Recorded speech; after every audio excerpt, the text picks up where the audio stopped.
আসসালামু আলাইকুম বন্ধুরা, দেখেন কাবা শরীফ, দেখেন বন্ধুরা, দেখেন আল্লাহু আকবার, কত সুন্দর লাগছে। দেখেন জান্নাতের মতন লাগছে, জান্নাতের বাগান। দেখেন আর হাজি শরীফেরা কাবা শরীফ তওয়াফ করছে। দেখেন বন্ধুরা, দেখেন দেখার মতো। দেখেন বন্ধুরা, দেখেন কত সুন্দর।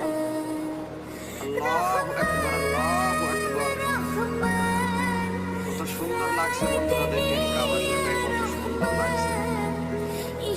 আল্লাহ পাক যেন আমাকেও নিয়ে যায়, সকলের কাছে দোয়া চাচ্ছি। আমিও যেন এই কাবা শরীফ একবার তওয়াফ করতে পারি। সবাই আমার জন্য দোয়া করবেন। আমি সকলের জন্য দোয়া করি, আল্লাহ পাক সকল মুসলিম উম্মাহকে এখানে নিয়ে যাক একবার করে হজ করার জন্য।